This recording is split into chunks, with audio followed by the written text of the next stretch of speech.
O tema deste vídeo-ensaio é o cinema de fluxo, ou então estética do fluxo. Vamos contextualizar um pouco deste conceito e fazer uma breve análise fílmica de algumas obras, com base em textos trabalhados durante esse semestre. O cinema de fluxo nada mais foi do que uma certa transformação da linguagem cinematográfica, especialmente da nossa noção de plano e de temporalidade cinematográfica, que tentava dar conta de algumas relações de espaço e tempo que a linguagem clássica não dava. O que seria o plano se ele permanecer em movimento? Afinal, o movimento pode não ser só feito pelo que está em tela, mas sim quando o próprio plano ganha vida e forma, e se alinha com a sensação e com o próprio ambiente, como uma dança. É quase como um plano rítmico. Para Buquet, a estética do fluxo é caracterizada por um conjunto de narrativas contemporâneas constituídas a partir de sensações, desdobrando-se num trabalho de câmera capaz de explorar a relação corpo-espaço dentro de uma experiência do tempo como atmosfera. De acordo com Erli Vieira Júnior, quando analisamos alguns cineastas fora do eixo do cinema clássico, podemos observar outras formas de se aprender o tempo como experiência e não como mero encadeamento linear cronológico.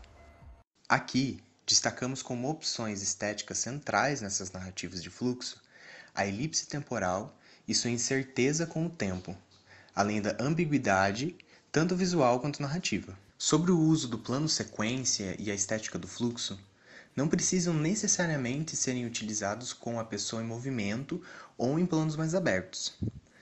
Há também a possibilidade de se usar planos mais fechados, que duram um longo período de tempo, onde vemos apenas a interação da personagem com o ambiente em que ela está inserida, bem como com os outros personagens à sua volta. Mas, onde a câmera sempre fazendo um papel central no movimento da personagem, se conectando com ela. Esse modo de organização em questão é caracterizado por uma forma de produção mais aberta ao mundo e às questões complexas das relações humanas, onde o fazer fílmico está muito mais ligado à busca de uma expansão dos sentidos e a uma diminuição do controle, seja ele narrativo ou da mise-en-scène, em favor de uma criação sensível com proposta contemplativa. Alguns filmes que se encaixam nessa concepção de cinema de fluxo seriam O Céu de Sueli, A Mulher Sem Cabeça, Brown Bunny, Nomadland, Millennium Mambo e Elefante. Esses dois últimos serão analisados a seguir. Eu vou falar um pouco sobre o Millennium Mambo. O filme não segue uma ordem cronológica e tem muitas elipses temporais, então não dá para saber direito quanto tempo se passou de uma cena para outra, além de ter planos bem fechados no rosto dos protagonistas. A obra é repleta de uma chamada superexcitação sensorial. Essa superexcitação sensorial é trazida no filme por alguns elementos da música techno, por exemplo, a repetição contínua de situações e até das músicas, a reprodução de meio que um estado de transe na iluminação do apartamento dos protagonistas, que tem cores vermelhas, também tem bastante meia-luz, e no uso saturado das cores e das texturas visuais no filme todo. Uma coisa que eu achei super interessante, especialmente, é que a movimentação de câmera não é muito rápida, apesar de a música techno trazer essa sensação mais frenética. A movimentação de câmera não acompanha esse estado de correria. Agora eu vou comentar um pouco sobre o filme Elefante. Elefante não se trata de uma reprodução fidedigna do massacre de Columbine, onde 2 estudantes armados invadiram a escola em que estudavam e deixaram um rastro de mortes e pessoas feridas.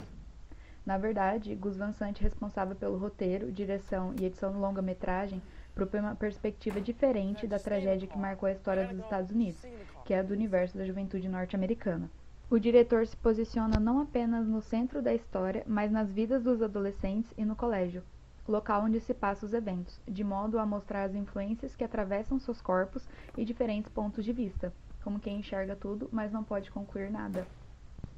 Van Sant compõe seu próprio sistema e regras de organização que revolucionam as abordagens clássicas da relação da câmera com o tempo, o espaço e os personagens em um ritmo de imagens que ilustram o cotidiano dos jovens colegiais. Partindo desse pressuposto, em Elefante, o diretor revela um ambiente complexo em uma espécie de teia, como uma rede de relações de personagens que não necessariamente se encontram ou sequer se conhecem ao longo do filme. Porém, todas as suas vidas estão conectadas, do cenário principal do longa, o colégio, e especialmente a violência que o cercam. Com uma narrativa não linear, os planos sequência que acompanham os adolescentes caminhando pela escola exploram determinados ambientes minuciosamente, como o refeitório, a sala de aula, o banheiro feminino e a biblioteca. A todo momento, Van Sant estabelece uma perspectiva para expor, levando esse estudante em foco de encontro a outros personagens durante seu trajeto pelo colégio, até que a perspectiva é substituída para a de outra figura da história. Essa troca ocorre como uma espécie de volta à narrativa, isto é, as cenas são recicladas e retornam a um novo ponto de vista específico que possibilita o acompanhamento da narrativa sob o olhar de outros corpos. Por isso, Elefante aposta no desenvolvimento da forma fluida e desmembrada da narrativa a fim de provocar sensações sobre um assunto complexo e universal.